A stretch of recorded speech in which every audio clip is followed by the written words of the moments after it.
जय हिंद दोस्तों। I hope you all are well और आपकी तैयारी अच्छी चल रही होगी। मैं आशीष भंडारी स्वागत करता हूँ आप ही के चैनल कृष्णा फाउंडेशन के अंदर। एक बार फिर हम पढ़ रहे थे नेशनल इनकम, राष्ट्रीय आय। अगर आपने पिछली वीडियोज़ नहीं देखी है तो जाके ज़रूर देखिए, प्लेलिस्ट बना दी गई है। और अगर चैनल पर नए हो तो चैनल को सब्सक्राइब कीजिए, लाइक कीजिए, शेयर कीजिए, जिससे हमें क्या होती है, मोटिवेशन मिलती है। तो हमारी क्लासेस चल रही थी नेशनल इनकम की, राष्ट्रीय आय की, ठीक है। और हमने पढ़ा था इससे पहले क्लासेस के अंदर कि फैक्टर इनकम क्या होती है, कारक आय क्या होती है, फैक्टर सर्विसेज क्या होती है, कारक सेवाएं क्या होती है, उत्पादन के जो कारक होते हैं कि अगर आपको कोई भी चीज़ बनानी है, फैक्ट्री लगानी है, तो आपको इन चार चीज़ों की ज़रूरत पड़ती है। इन चार चीज़ों के बिना आप किसी भी तरीके का उत्पादन संभव नहीं है, किसी भी तरीके की फैक्ट्री नहीं लगा सकते। हमने एग्जाम्पल के थ्रू भी समझने का प्रयास किया था। We have tried to understand this concept by with the help of examples. We have taken the example of milk factory, which is processing the milk powder। मतलब कि हमने मधुसूदन जो कंपनी थी उसका भी हमने एग्जांपल लिया था कि किस तरीके से वो चार मिल्क पाउडर बनाती थी। तो इस वीडियो के अंदर हम समझने वाले हैं राष्ट्रीय आय क्या होती, राष्ट्रीय आय की क्या क्या अवधारणा होती है, हमें राष्ट्रीय आय लेखांकन की जरूरत क्यों पड़ती है, हमें why we need to account accounting the national income, हमें नेशनल इनकम क्यों निकालनी पड़ती है, हम क्यों ज़रूरत पड़ती है, ठीक है। इसमें हम ये पढ़ने वाले हैं, ठीक है। और इस पिछले वाली वीडियोज़ में हमने दो चार पॉइंट्स और डिस्कस करे थे हमने, जैसे कि आपको पता होगा आय का चक्रीय प्रवाह, सर्कुलर फ्लो ऑफ इकोनॉमी। किस तरीके से किसी भी इकोनॉमी के अंदर जो आपका पैसा होता है, इनकम होती है, वो किस तरीके से घूमता है। नहीं जाके देखिए, अगर आपने पिछली वीडियोज़ नहीं जाके देखी तो ज़रूर देखिए, तभी आपको ये क्लासेस समझने आएंगी, अन्यथा नहीं आएंगी। स्टार्ट करते हैं।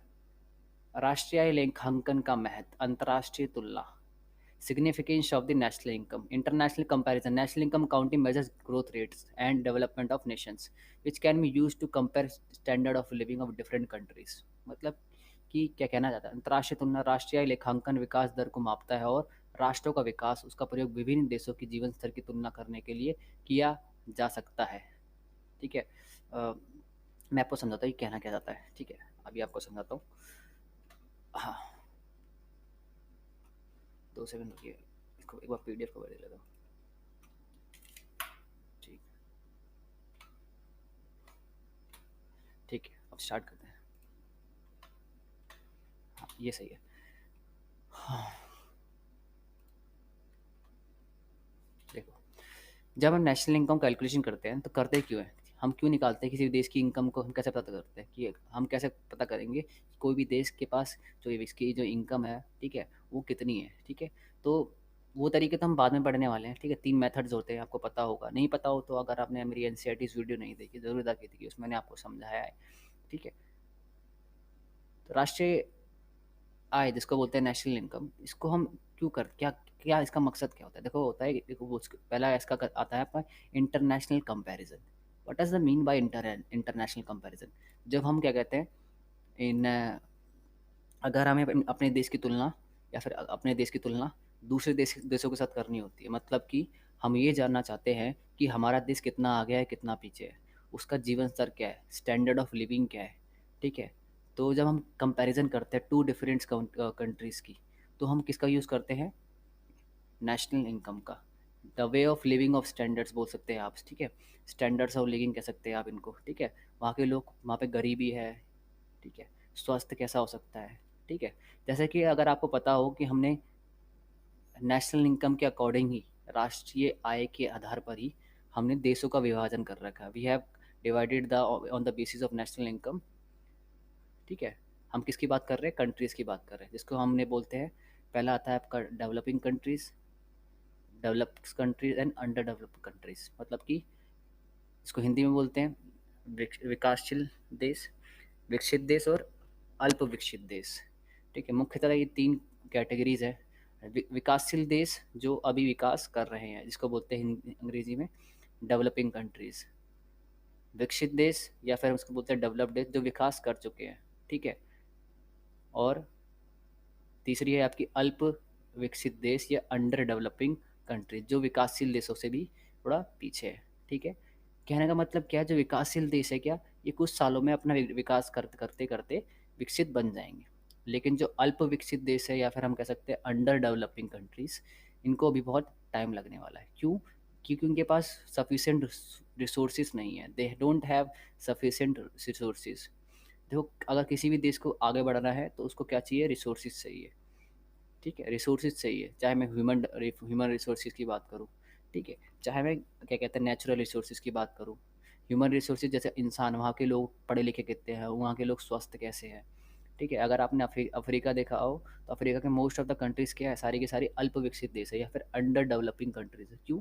वहाँ पर रिसोर्सेज है, ह्यूमन रिसोर्स है, वहाँ पर ग्रो, वहाँ की जो बर्थ रेट है, लोगों की जो जन्म दर है वो भी बहुत ज़्यादा है। बट वहाँ पर क्या है, वहाँ पे अभी भी जो एजुकेशन है वो उतनी नहीं है, ठीक है। इसके कारण से वहाँ पे रिसोर्सेज बहुत कम तरीके से यूटिलाइज हो पाते हैं या फिर उनका यूज़ ढंग से नहीं हो पाता। अगर मान के चलिए आप एक पढ़ा लिखा इंसान है, तो उसको पता है, जिसने अच्छी तरीके से प्रैक्टिकल नॉलेज जिसको है, वो अच्छी तरीके से उसको पता है उसको अपने अपना पोटेंशियल का कहाँ और कैसे यूज़ करना है, ठीक है। लेकिन वही अगर हम देखा जाए, अगर डेवलपिंग कंट्रीज़ की मैं बात करूँ, वो वहाँ पे क्या होता है, यहाँ पे वहाँ पे जो लोग होते हैं वो वहाँ पे जो एजुकेशन रेशियो होता है, बोल सकते हैं हम एजुकेशन रेशियो बोल सकते हैं, एजुकेशन शिक्षा का स्टैंडर्ड ऑफ एजुकेशन बोल सकते हो आप, शिक्षा का स्तर बोलते हो, बहुत हाई होता है, 80 से अबव होता है, ठीक है। मतलब 18, लगभग 85 इससे अबव होता है, ठीक है। वहाँ के लोग 80 से 85% जो लोग होते हैं वो पढ़े लिखे होते हैं,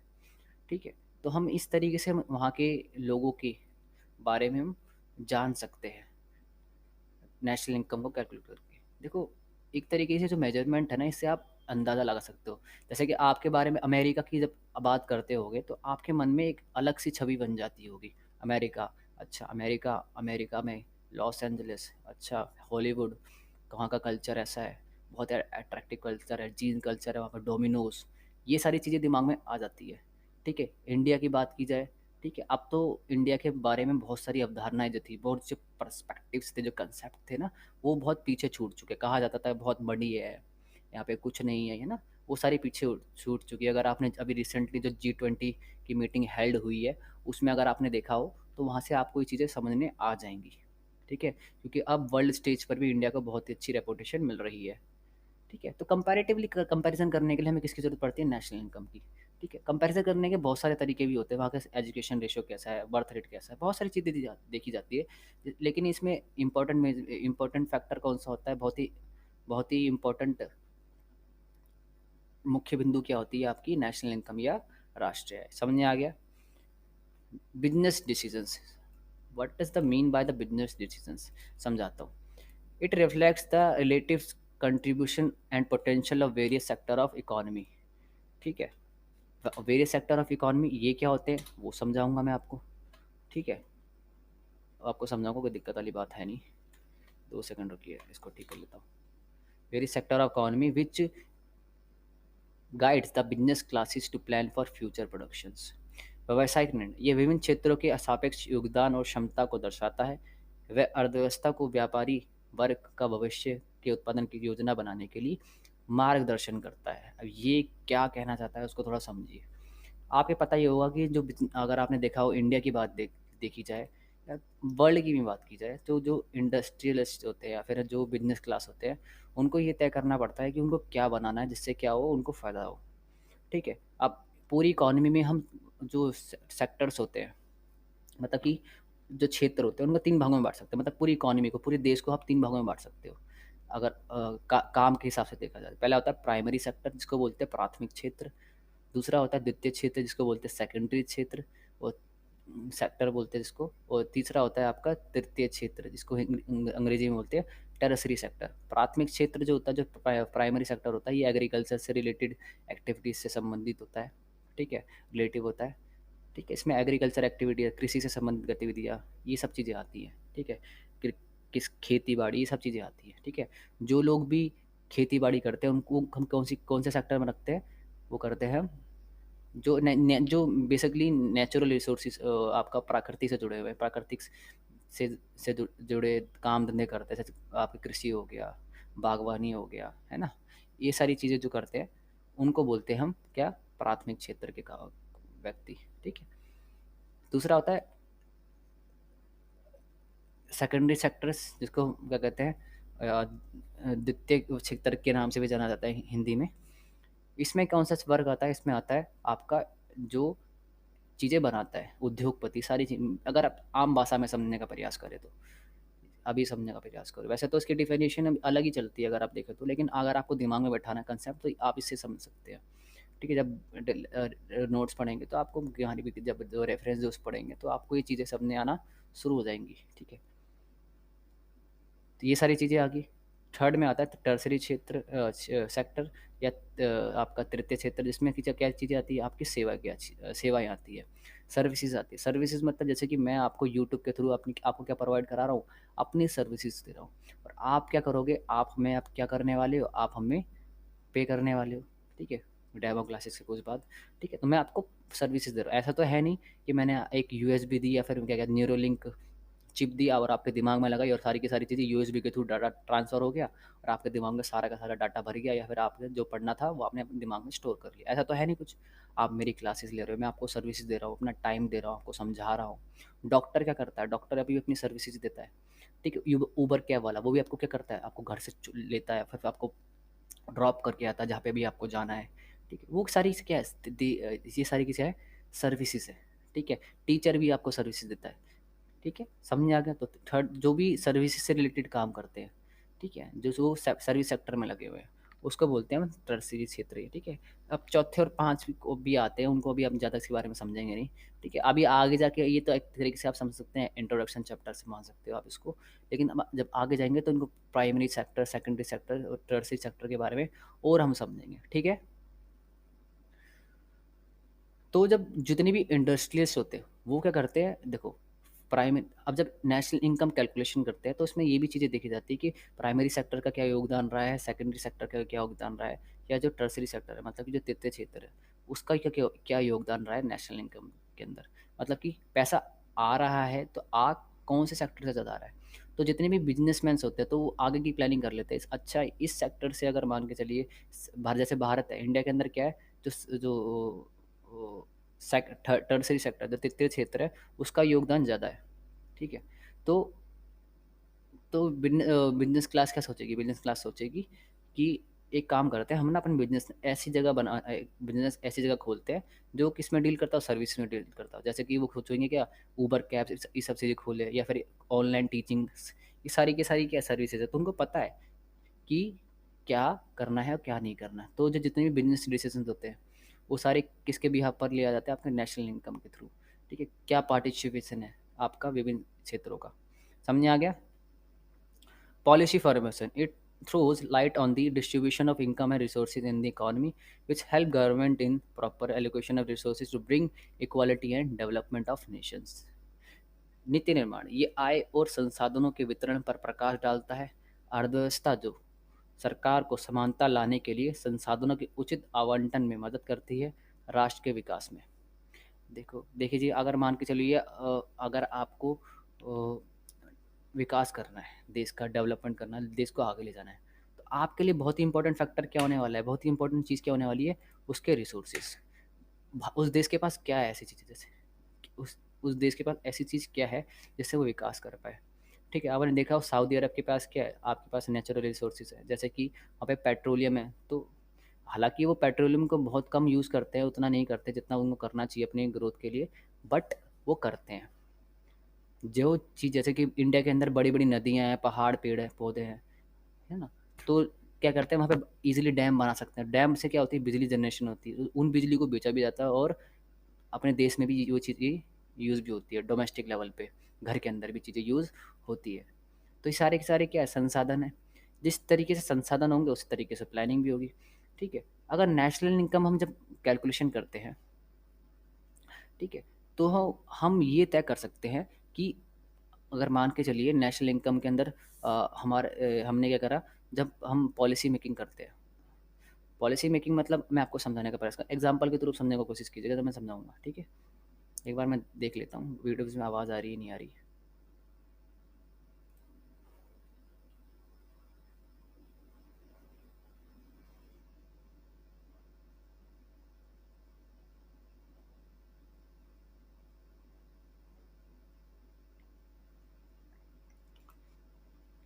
जैसे कि सरकार को पता है, मान के चलिए कि आपके पास सरकार को लगने लग गया कि जो पैसा है, जो पैसा कमा रही है सरकार, देश के अंदर पैसा कमा रही है, ठीक है? तो सरकार ये चाहेगी कि ना ऐसा नहीं हो कि अमीर लोग ही के पास पैसा ज़्यादा रहे। सरकार ये भी चाहती है कि जो उसके पास रिसोर्सेज है उसका यूज़ जो गरीब लोग हैं वो भी कर पाए। मतलब कि इसका कहने का मतलब क्या है, देश के अंदर दो वर्ग हो सकते हैं, दो क्लास हो सकती है, एक अमीर है गरीब। मेजरली अमीर लोग क्या करते हैं, इनके पास बहुत सारा पैसा होता है लेकिन इनकी जनसंख्या जो बहुत कम है। ऑब्वियस सी बात है, अमीर लोगों की जनसंख्या कम है लेकिन इनकी जो उनके पास पैसा है वो देश का ज़्यादा है। लेकिन गरीब लोगों की जनसंख्या ज़्यादा, वहीं उनके पास पैसा कम है। तो गरीब लोग क्या चाहते हैं, तो सरकार देश क्या चाहती है, सरकार चाहती है कि सरकार जब कैलकुलेशन करती है नेशनल इनकम, जब पता करती है कि किसके पास पैसा ज़्यादा है, सरकार यही पता नहीं कर सरकार जब नेशनल इनकम को कैलकुलेट करती है तो सिर्फ सरकार यही नहीं देखती है कि देश के लोगों के पास कितना, क्या क्या सरकार देश की नेशनल इनकम कितनी है।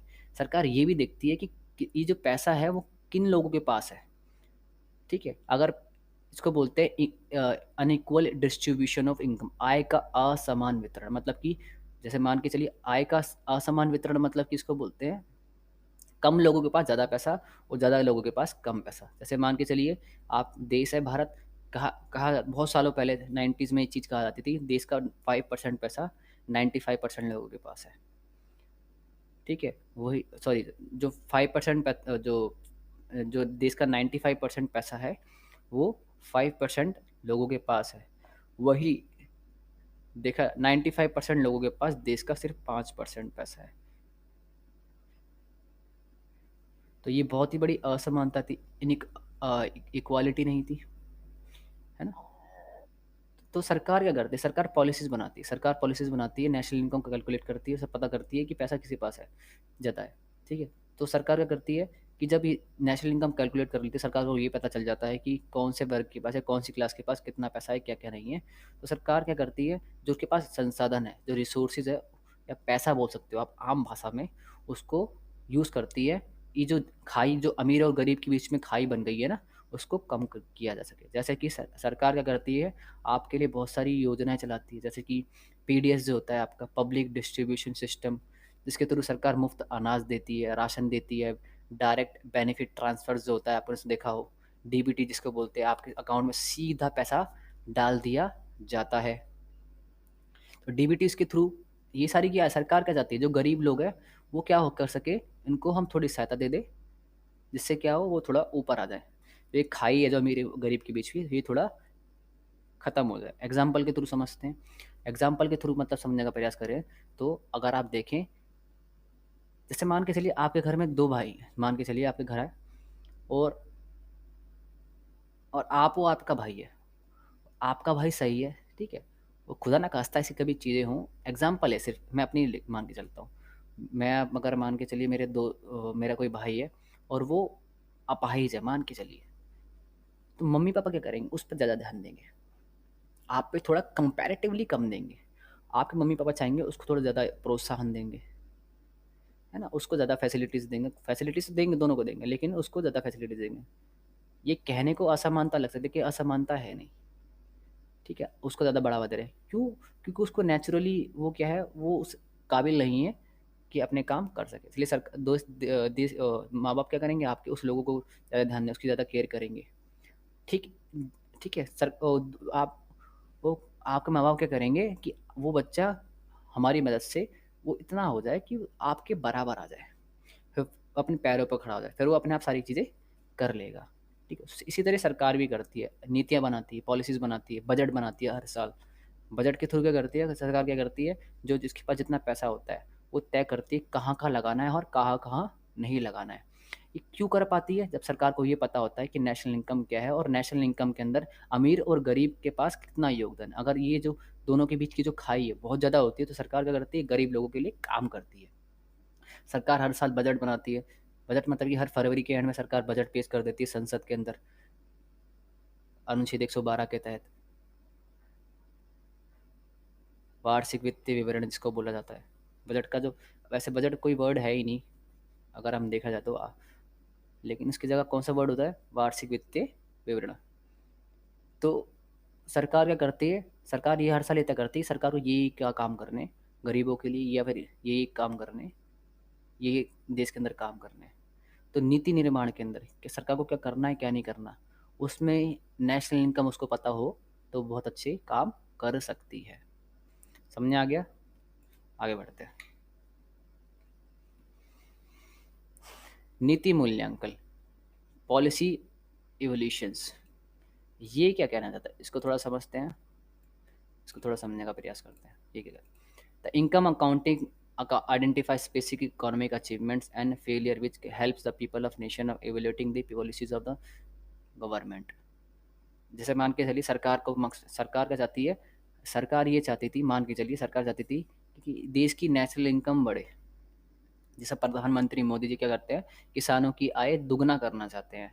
उनके कहने के, उनके कथनों से अगर आप सुना होंगे, अगर आपने उनकी स्पीचेस सुनी हो, तो वो कहते रहते हैं आए दिन जो कृषि सम्मेलन होते हैं या फिर कोई भी सम्मेलन होता है जो किसानों से संबंधित होता है, जो कृषि से संबंधित होता है, कोई भी समिट जो होता है, तो उसके अंदर क्या होता है, प्रधानमंत्री मोदी एक बात बोलते हैं कि देश का विकास हो लेकिन किसानों की भी आय, जो इनकम हो वो डबल हो जाए। किसान पैसा कमाए, लेकिन जितना भी पैसा कमाए उसका दुगना वो पैसा कमाना शुरू कर दे अपनी खेती बाड़ी के थ्रू।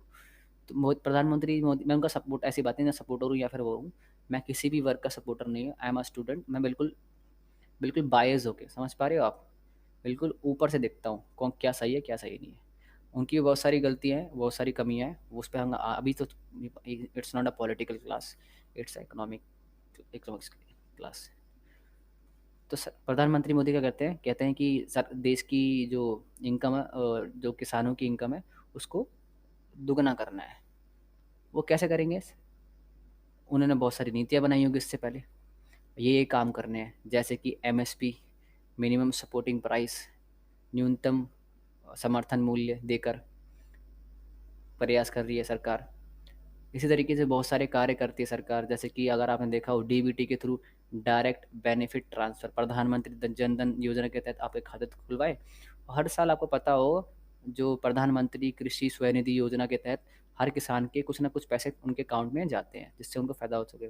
फसल बीमा हो गया, ठीक है, तो इससे क्या होती है, किसानों को सहूलियत मिलती है। कृषि ऋण हो गया, किसान क्रेडिट कार्ड हो गया, ऐसी बहुत सारी योजना सरकार चलाती है किसानों की भलाई के लिए। तो सरकार ये चाहती है कि नेशनल इनकम के, जो राष्ट्रीय, जो नेशनल इनकम के अंदर सरकार वृद्धि तो हो देश की, लेकिन जो वृद्धि हो रही है सिर्फ अमीरों के पास ही पैसा ना आए, गरीबों के पास भी पैसा आए। किसानों की भी भूमिका, जो जो रोल है वो भी बहुत इम्पोर्टेंट हो, मतलब आगे जाके बहुत सारी जो कमियाँ थी उसको दूर किया जा सके। तो सरकार जब देखती है कि जब एंड में सरकार ने जब पॉलिसीज़ बनाई है, ठीक है, जो उन्होंने काम किया, नेशनल इनकम बढ़ी चाहे नहीं बढ़ी, हर 5 साल में 10 साल में जब इवोल्यूशन होता है, जब उसको देखती है, तो सरकार ये पता कर सकती है नेशनल इनकम बढ़ी है। मान के चलिए सरकार ने काम करे, सरकार को लगा कि हाँ यहाँ कमी है, नेशनल इनकम बढ़ तो गई है लेकिन किसानों की आय अभी दुगनी नहीं हुई है, तो सरकार क्या करेगी, कोशिश करेगी उस वो कमियाँ थी उनको सुधारने की। ठीक है, अगर सरकार को पता हो कि नेशनल इनकम क्या है, ठीक है, कंपेयर कर सकती है वो पिछले साल की तुलना में, इस साल की तुलना में, ठीक है। तो इस तरीके से हम समझ सकते हैं कि जो नीति मूल्यांकन, मतलब कि जो पॉलिसी इवोल्यूट करते हैं, मतलब कि जब पॉलिसीज़ देखते हैं कि सरकार ने जो पॉलिसीज़ बनाई थी, जो नीतियाँ बनाई थी लोगों की भलाई के लिए, वो सही है या नहीं, ठीक है, वो कहाँ तक सही जा पाई, नेशनल इनकम में उसका क्या योगदान रहा। तो नेशनल इनकम अगर पता हो तो ये चीज़ें आसान हो जाती है। एनुअल बजटिंग, देखो इससे पहले बजटिंग पढ़ाई दिया, आपको समझा ही दिया। वैसे इसके बारे में अगर हम बजट पढ़ेंगे तो उसके ज़्यादा पढ़ेंगे, तो थोड़ा सा इसके अंदर लाइन्स ही पढ़ लेते हैं, तो आपको मैं समझा दे देता हूँ। ये सरकार की बजटीय नीतियों को आकार देता है, उधार लेता है और आय और रोजगार के स्तर उतार चढ़ाव को बेअसर करने के लिए कर नीति सरकार मंदी और मुद्रास्फीति को रोकने के लिए घाटे की और अधिशेष बजट का सहारा लेती है अर्थव्यवस्था में। It shapes the budgetary policy of governments, makes the borrowing and tax policy in order to neutralize the fluctuations of income and employment. The government takes the deficit of surplus budget to arrest depreciation, inflation in the economy. अब ये क्या कहना चाहती है? आपके वहाँ पे दो चार वर्ड्स आए हैं, उनको आप समझ लीजिए।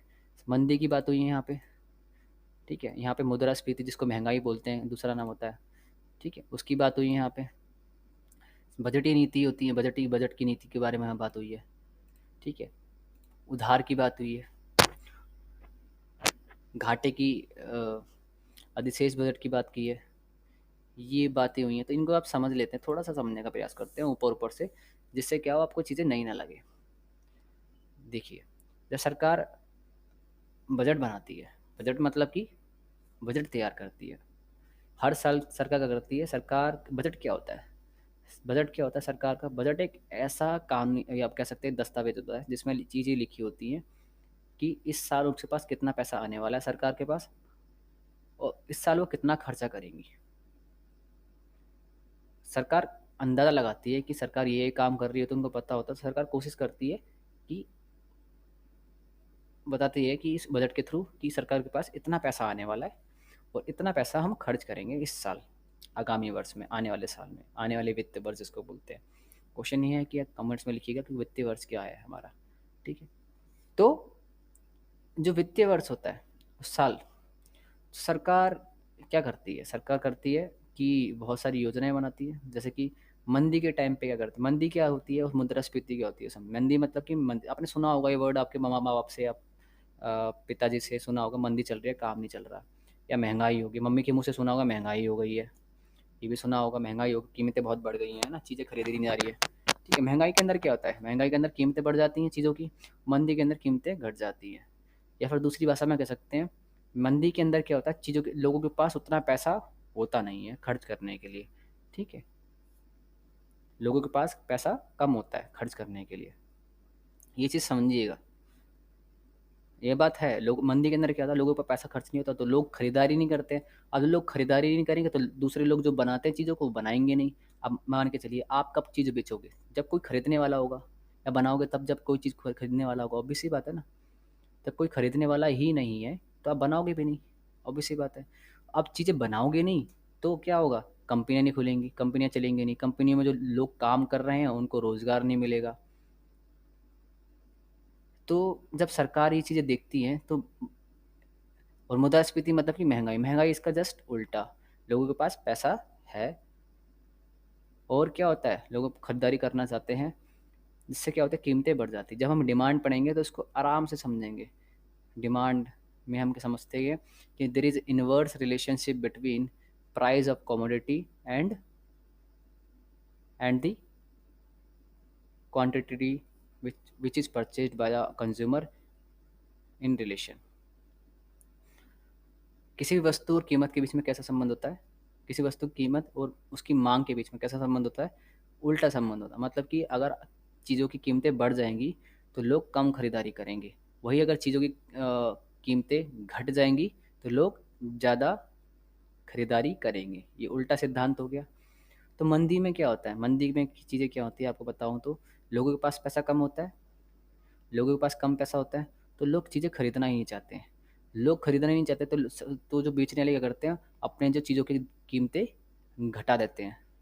मतलब कि चाहते हैं कि यार चलो बिक तो है नहीं रहा, एक काम करते हैं हम, इनकी जो प्राइस है वो कम कर लेते हैं, जिससे क्या हो, जो जो खरीद नहीं देते वो भी खरीद लें। और महंगाई में क्या होता है? लोगों के पास पैसा ज़्यादा होता है। अब लोगों के पास पैसा ज़्यादा है तो लोग क्या करेंगे? खरीदारी ज़्यादा करेंगे। अब खरीदारी ज़्यादा करेंगे, अब उस बेचने वाले को पता है अगर ये नहीं खरीदेगा दूसरा खरीद लेगा, कोई तीसरा खरीद, क्योंकि उनकी डिमांड ज़्यादा है, लोग खरीदने वाले बहुत है महंगाई के अंदर। महंगाई जिसको मुद्रास्फीति बोलते हैं अर्थव्यवस्था के अंदर, अर्थशास्त्र के अंदर, इकोनॉमी के अंदर, इन्फ्लेशन जिसको बोलते हैं।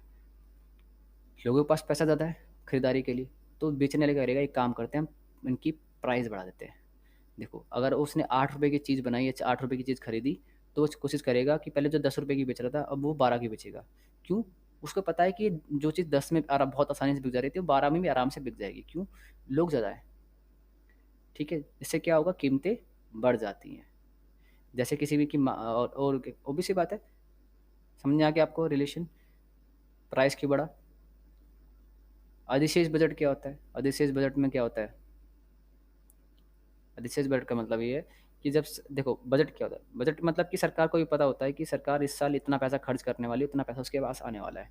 तो बजट घाटा क्या होता है और बजट बजट अधिशेष क्या होता है? बजट डेफिसिट क्या होता है, ये और हम सोचते हैं बजट सरप्लस क्या होता है? बजट डेफिसिट इसको बोलते हैं हिंदी में, बजट घाटा। इसमें क्या होता है, सरकार के पास उस साल पैसा कम आता है और खर्चा ज़्यादा हो।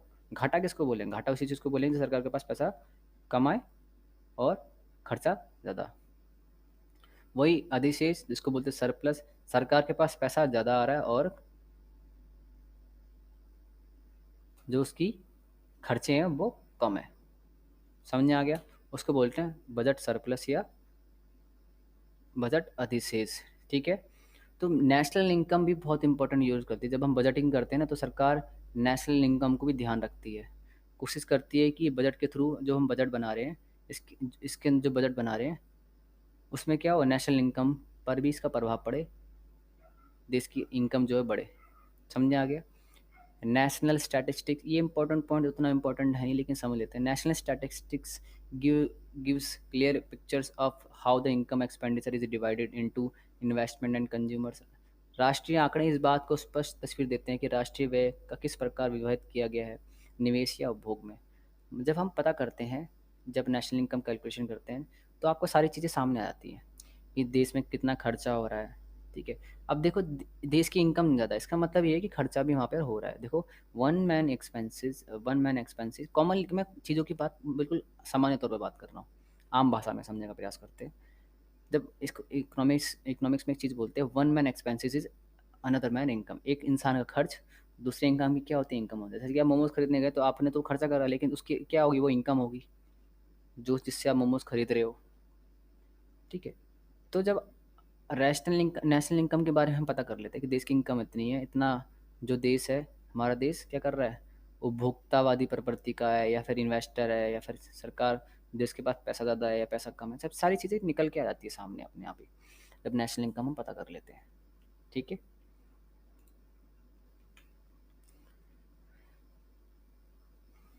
समझ आ गया? तो आज के लिए इतना ही काफ़ी है। मिलेंगे अपनी नेक्स्ट वीडियो के अंदर। अगर चैनल पे नए हो तो चैनल को जाके जरूर विजिट कीजिए। प्लेलिस्ट बना दी गई है, एनसीईआरटी क्लासेस ज्वाइन करना चाहते हैं तो ज़रूर ज्वाइन कर लीजिए। और आपके लिए एक छोटी सी इन्फॉर्मेशन है, अगर आप चाहते हैं इस पूरे के पूरे कोर्स को एक्सेस करना, तो आपको क्या करना पड़ेगा वो देख लेते हैं। देख 2 सेकंड रुकिए, मैं बताता हूँ आपको क्या करना पड़ेगा। सामने आपको एक स्क्रीन पे क्यूआर कोड दिख रहा होगा। ठीक है? आपको उसको स्कैन करना है और आपको पेमेंट करनी है सिर्फ 999 रुपये की। 999, 9278032677, 9278032677, ये मेरा नंबर है। इसको आप स्कैन कीजिए और इसको आराम से आप पेमेंट कीजिए। जैसे ही आप पेमेंट करते हैं, पेमेंट करने के बाद आपको क्या करना है, इसी नंबर पे आपको व्हाट्सएप करना है। आपको इसी नंबर पे व्हाट्सएप करते हैं जैसे अपने स्क्रीनशॉट का, अपने पेमेंट हिस्ट्री का, तो आपको एक ग्रुप में ऐड कर दिया जाता है। ग्रुप में ऐड होने के बाद आपको PDF, placement notes, comprehensive preparations की फैसिलिटीज़, माइंड मैप, रिवीजन के लिए रिकॉर्डेड लेक्चर्स फैसिलिटीज़, कभी कभी हम लाइव भी आते हैं, वन टाइम पेमेंट, जो आपको भी पेमेंट करनी है सिर्फ एक बार करनी है।